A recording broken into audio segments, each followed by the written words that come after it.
Pemirsa, kembali lagi bersama kami di Halo Indonesia. Anak-anak berkebutuhan khusus di Kabupaten Cianjur, Jawa Barat membuat kreasi berbagai kerajinan tangan dari limbah kertas. Ketekunan dan kesabaran guru pendamping mampu mengantar mereka menjadi anak yang kreatif dan berprestasi.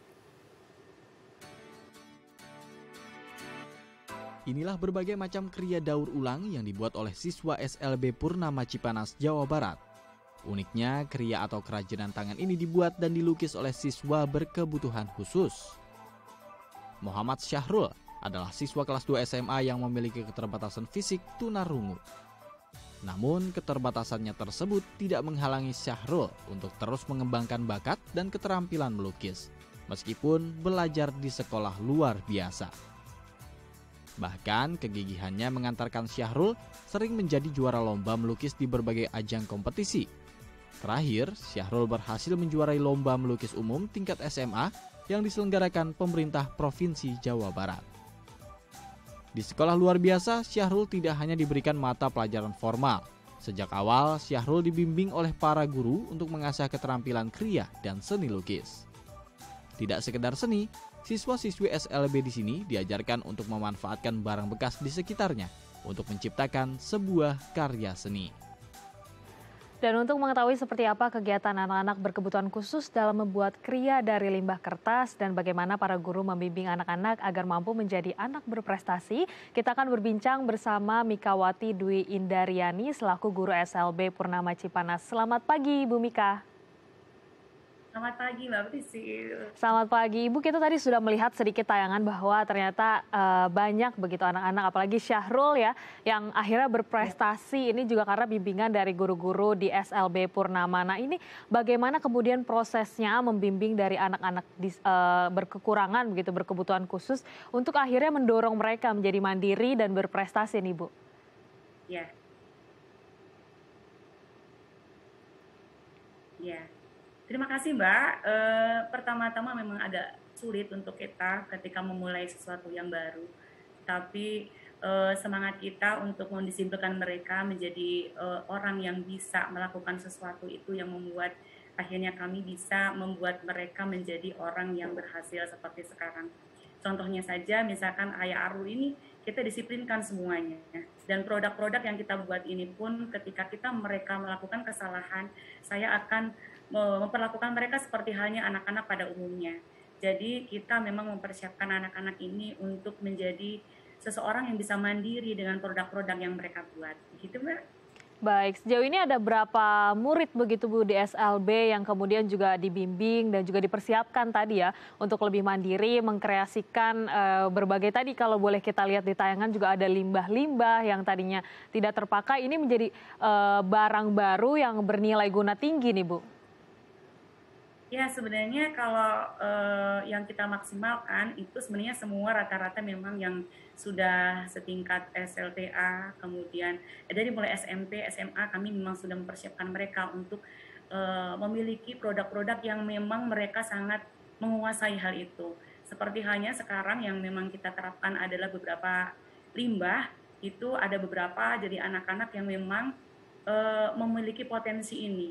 Dan ketika kita terlihat dari yang setiap hari kita berikan latihan-latihan kepada mereka, maka di sana terlihat bahwa memang mereka kecenderungannya pada salah satu dari beberapa kreasi keterampilan yang kita berikan. Seperti Arul misalnya, mereka cenderung kepada lukis, maka kita terapkan pada misalkan lukis dalam daur ulang kertas misalnya, kemudian dalam jin kita membuat jin tas gitu, tas jin mereka dia yang lukis, kemudian kanvas juga ada yang lukis, dan masih banyak lagi produk-produk yang memang sesuai dengan potensi atau kemampuan dari masing-masing anak.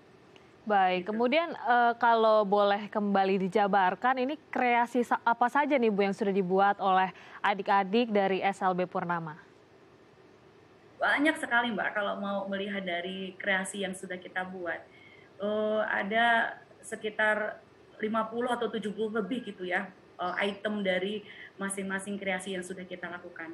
Contohnya saja misalkan dari kain jin misalnya, jin itu bisa dibuat menjadi tas, kemudian menjadi dompet, dan di sana dihias oleh orang yang memang mampu potensi untuk melukisnya. Kemudian misalkan dari Goni juga ada yang untuk interior, kemudian ada yang dibuat tas pada siswa-siswa yang memang memiliki kemampuan untuk membuat tas.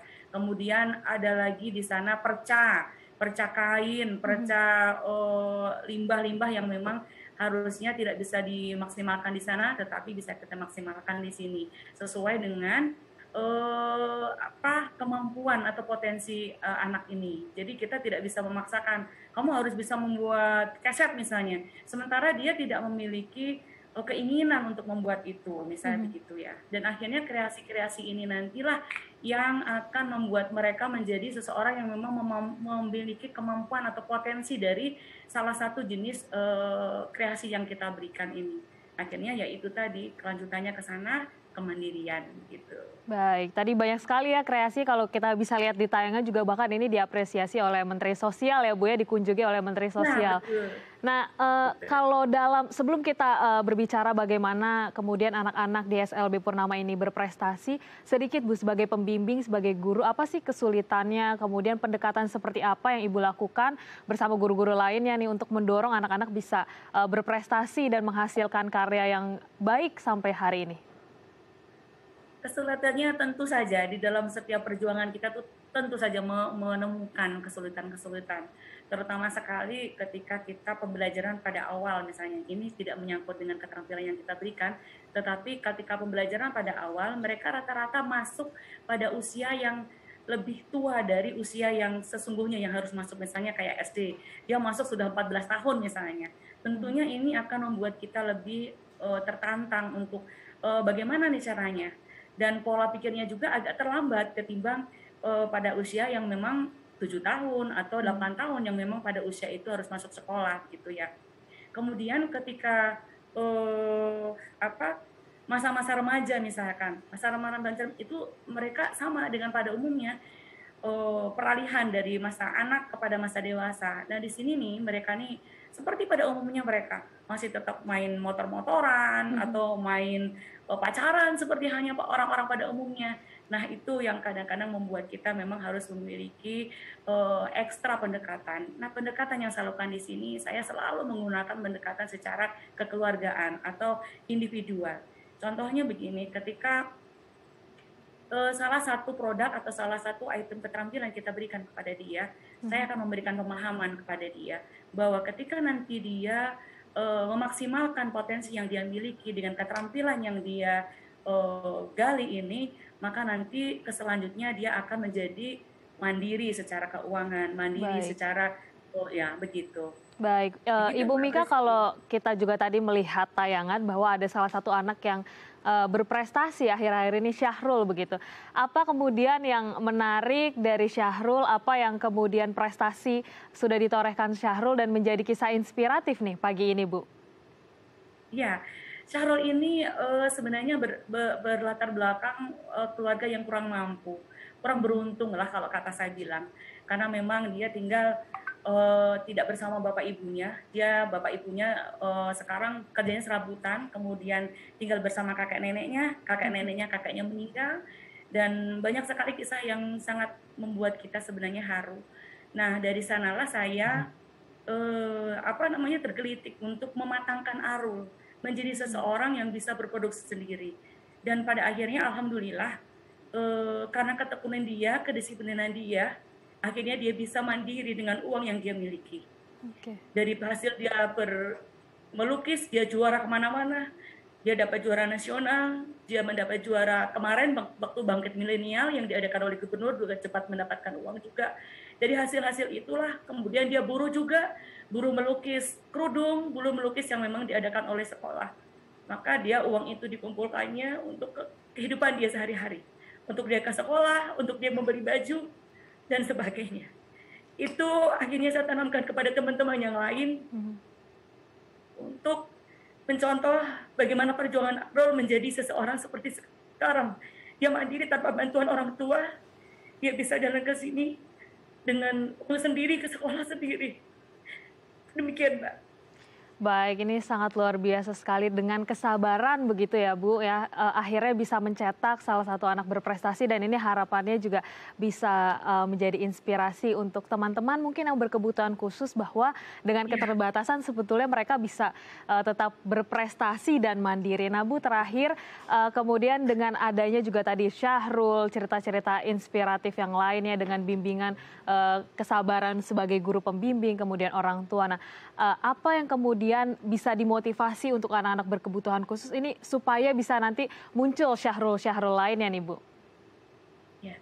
Saya selalu menerapkan kepada anak-anak saya bahwa innallaha la yughayyiru ma biqaumin hatta yughayyiru ma bi anfusihim. Sesungguhnya Allah tidak akan berubah nasib suatu kaum. Seandainya kaum itu tidak merubahnya sendiri. Dan itu yang selalu saya tanamkan kepada anak-anak saya. Kamu tidak akan berubah, tidak akan menjadi apapun ketika kamu juga tidak mau mengubahnya sendiri. Itu barangkali yang menjadi motivasi saya kepada anak-anak saya. Baik, luar biasa sekali kita mendapat cerita yang begitu inspiratif ya Bu untuk juga kita sebagai anak-anak kemudian juga bisa lebih mandiri juga mengejar mimpi kita meskipun memiliki keterbatasan seperti Syahrul. Terima kasih Bu Mika sudah menghadirkan cerita inspiratif bersama kami di Halo Indonesia. Sehat selalu Bu, Iya, salam buat makasih adik-adik di kembali. SLB Purnama.